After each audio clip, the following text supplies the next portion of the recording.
Welcome to the channel. Today in the program, as always, we continue to bring you the latest official news from Ukraine in the last 24 hours. In today's program, any country that wants to join the Russia-Belarus alliance will have nuclear weapons, President of Belarus Alexander Lukashenko.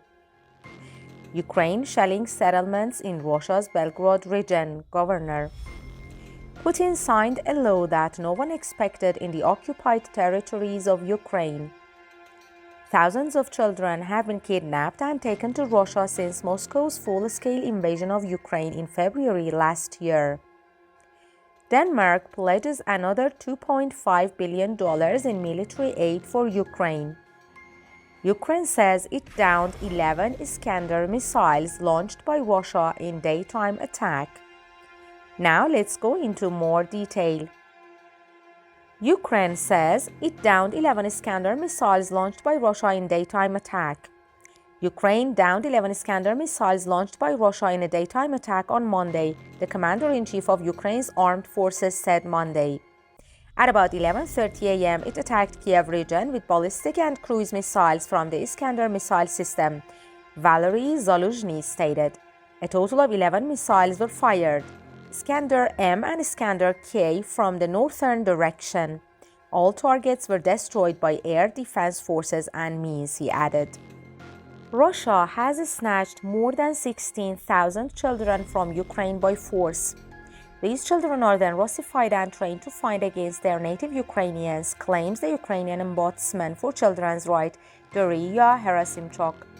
The Russians came to Ukraine with a perfectly prepared plan. They knew what they wanted: to annihilate the Ukrainian nation, and that is why they killed children, kidnapped them, give them up for adoption, and change their citizenship. This is a planned genocide of the Ukrainian people, Gerasimchuk declared. According to the official Ukrainian documentation, Russians have taken 16,226 children from Ukraine. As yet, only 308 of them have been returned to their families in Ukraine. We are talking about hundreds of thousands of kidnapped children. Russians claim that they evacuated 738,000 children, but everyone understands that this is not an evacuation but a forced deportation, Gerasimchuk added. Ukrainian authorities claim the fate of many of the children is unknown since part of Ukraine's territory is still occupied. The actual number of kidnapped children may increase once Ukrainians regain control of occupied territories. Ukrainian children who end up in Russia are usually children taken from orphanages. Other children are also those taken from parents who are detained by the Russian authorities. Gerasimchuk then explained how children from orphanages are transported en masse. Russians do not agree to any humanitarian corridors so that we can take them to Ukraine-controlled territory. These children are first detained in the occupied territories and then end up in Russia, she pointed out. In some cases, Russian authorities take children away on the pretext they will be offered some kind of treatment. These children later have difficulties contacting their families once the Russians actually confiscate their phones and forbid them to inform relatives of their whereabouts.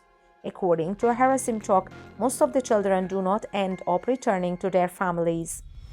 Putin signs law allowing elections in Kremlin-occupied Ukrainian territories.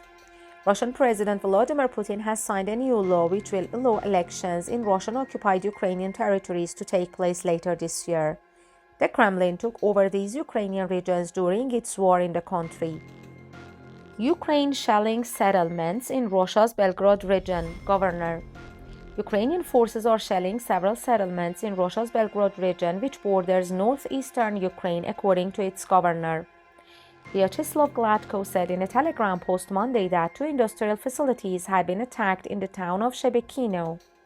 He added 4 people were injured after the shelling of buildings containing paint and varnish liquids. Reports of Ukraine's shelling of Belgorod comes after a group of anti-Putin Russian nationals who are aligned with the Ukrainian army claimed responsibility for an attack in Russia's southwestern region of Belgorod last week.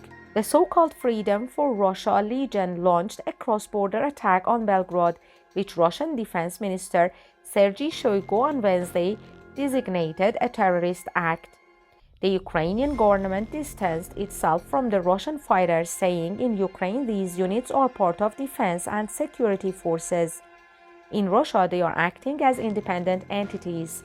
Belarusian leader Alexander Lukashenko has said that if any other country wants to join a Russia-Belarus union, there could be nuclear weapons for everyone.